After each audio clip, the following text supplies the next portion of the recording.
Hey, this is the genius, Krizz Kaliko, and you're listening to the Brutally Delicious podcast. Cali, baby. Oh.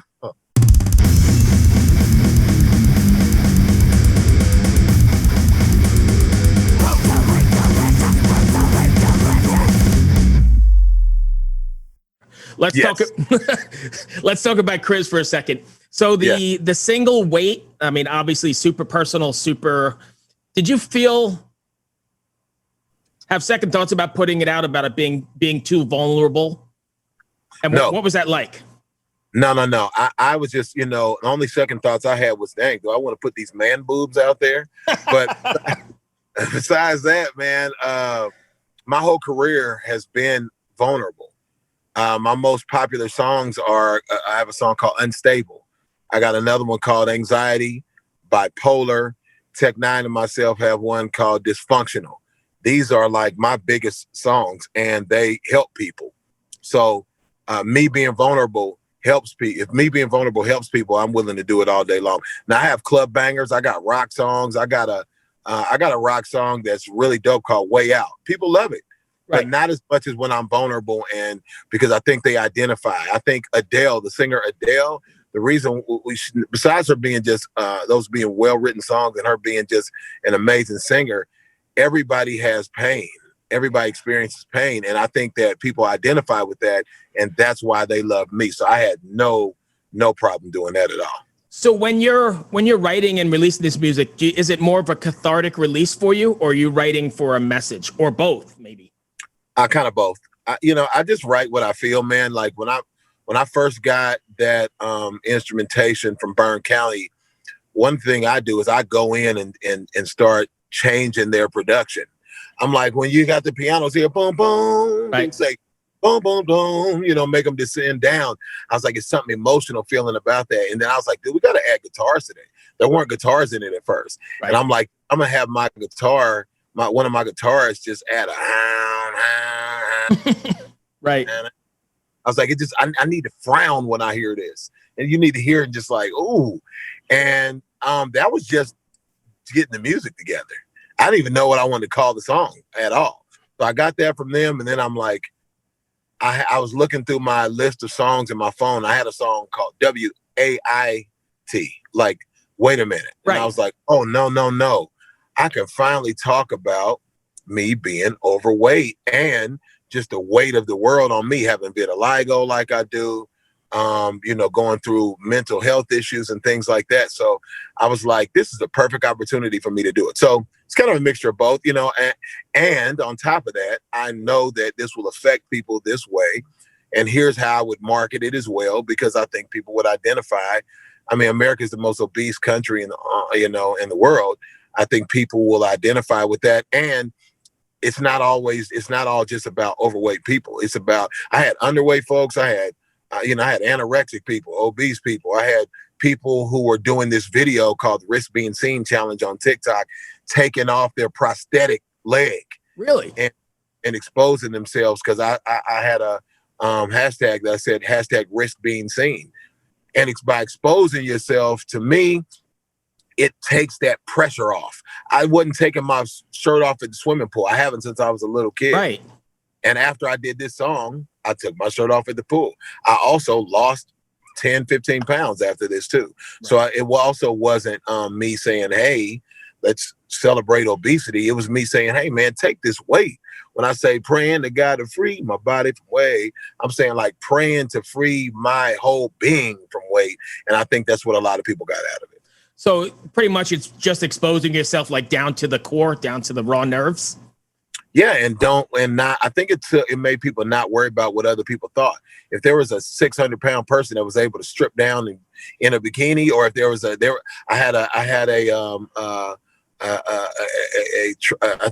think she's transgender, but she's a lesbian female who's anorexic, say, this is me, put herself out there. Like, who cares? And I felt like if you have that attitude, it'll make you stop caring. It made people stop caring about what other people thought of them. It's a timely and a tough thing, I think, though, because our culture, especially with all this social media shit, it's so easy to be behind the keyboard and insulting people and sending all this hate out. it's probably even more difficult now than it would have been in the past to expose yourself or get to. Does that make sense? Yeah. No, it definitely is. And I wanted people to stop caring and actually risk being seen. And there's thousands and thousands of people doing this challenge. And I'm posting them. And, I don't know. I just feel like it just takes the power. It gives the power back to that person. That's awesome. I salute you for that. When you, I imagine you've gotten some really good stories though, right? People reaching out to you via email or somewhere. You got one that stands out in your mind? They all are just so unique. I don't know. What do you think? They're all so unique. When I saw it's just comments after comments on the YouTube. I think that once I saw the first one really did it for me. And, when I see people like stripping down, almost naked in a wheelchair, right. There's a female named Maggie Long. I see her name all the time. She's a huge fan. And when I saw the girl go up to the mirror and just take her prosthetic leg off, like all of them, man, none of them, all of them stick out. I guess that's not really answering your question. No, that's fine. I get it. But how does that make you feel? That's got to be crazy, right? I mean, the first time I saw it, I cried. Yeah, I imagine it's so powerful. I cried. My wife woke me up. I was in the bed and she's like, look at this, look at this. And the first time I looked at it, it was probably it was a female. I think she's probably 400 pounds. And she's like, I've been embarrassed of this. And I'm like, yeah, man, listen, if you have the ability to make changes in your life, please make them. But you don't need to feel like you are the ugly duckling.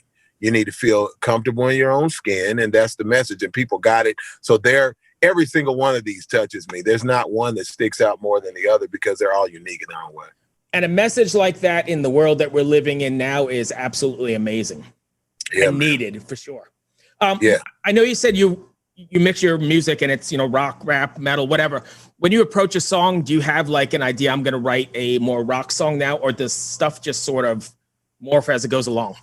Nah, I just write it as it comes, man. I don't purposely go, oh, let's write a rock song. I'm just like, I don't know. Sometimes people send me instrumentals, or I come up with it, in my head, and I call the guitar dude. I'm like, hey man, I want to play this, or I'll even play it.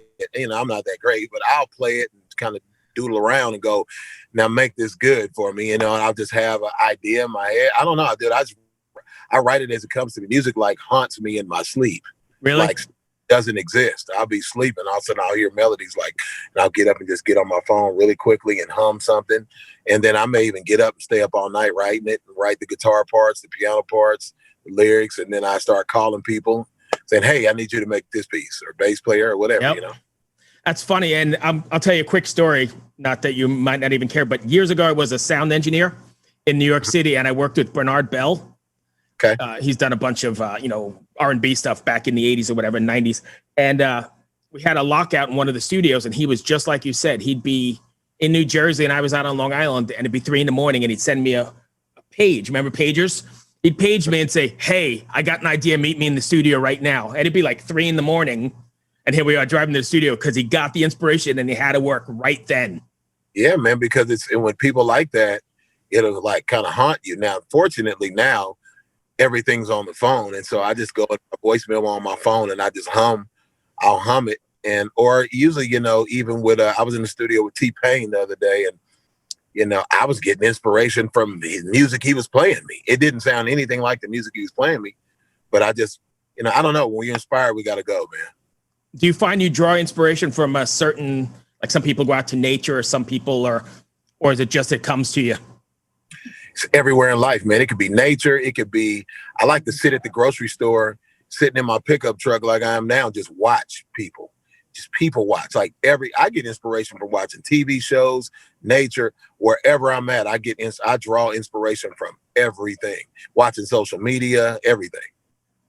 What do you have planned for, I know things are starting to open up, especially here in the US. Are you planning on taking this out on the road at all, or doing any sort of live streaming?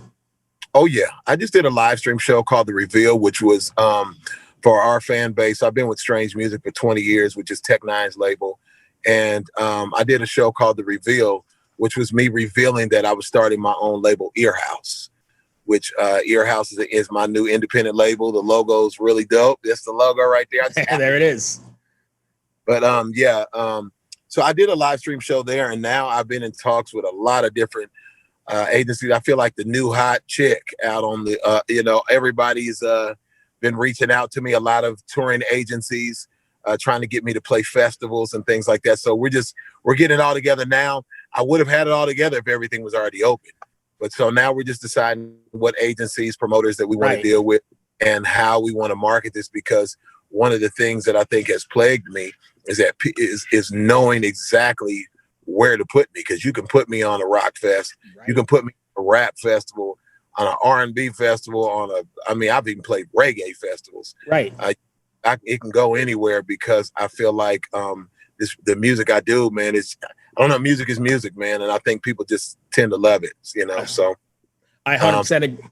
We'll be doing that July, August. I'm sure I'll be back out on the road. All they have to do is pay attention to my socials, Krizz Kaliko. Even if you just put Krizz, which is pronounced Chris, if you put that in any search engine, things will pop up, and we have it well covered, with the spectrum well covered, with how to see me, how to stay in touch with me, and what have you. Okay. I know you're busy, and I won't keep you too much longer, but what's it going to be like to finally step out on that stage after however long, a year and a half, probably? Yeah. It'll feel good, man. I shot a video with a country artist, actually, over the weekend in Georgia. Nice. And it was like a live concert, but we made it in video. It was great. It feels like me being back at home, because I feel the most comfortable in the world performing like that. It's funny, man, that adrenaline rush, like, it becomes addictive. Yeah. And once I got it again, like Saturday night, I was like, there it is. So no nerves. You were just right back in the moment. Right back in the moment, man. Right back. I've been doing it for 20 years though, and all my life. So it felt like, here's where I belong, right here. Yeah, I can't wait. We've all been in the same boat. I guess you're a little lucky you got something, but I'm in Virginia. I'm about a month away from my first show, maybe even 2 weeks now. I can't wait to get back at them. I'm going to see Seven Dust at a proper venue. LeJean lives down the street from me here in Kansas City. Oh, really? He's my neighbor. That's funny. Yeah, I'm a big fan, and I'm going to see them here in about 2 weeks. I think it is the middle of July, second week of July. Wow. Yeah. Now I gotta figure out where they're playing here so I can go see them. Yeah, it's the parking lot of a Coliseum, so it's an outdoor show, but it's a big place. It's gonna be great. Yeah, that's awesome. I'm jealous, man. I'm jealous of you right now. It's live music. My neighbor and I don't even get to go see him. Yeah, and your neighbors, right? That's funny. Hey, that's all I've got, man. I hope I didn't miss anything. Is there something you want to cover? No, man. Just pay attention to my socials. Like I said, Krizz, and Kaliko is with K's as well. But if you just put Krizz in, you can find out everything I've been doing for the last 20 years. If you're just now catching up, and everything I will be doing, it'll be, like we said, genre-less music that I think everybody will enjoy and get something out of. But I'm 50-50. Either people don't know who I am, or they're crying when they see me. That's great. Awesome. I appreciate your time, man. Thank you for everything. Be well, stay safe, and hopefully we'll catch you on the road somewhere. Too, man. Thanks, bro. Be well. See ya. Bye-bye.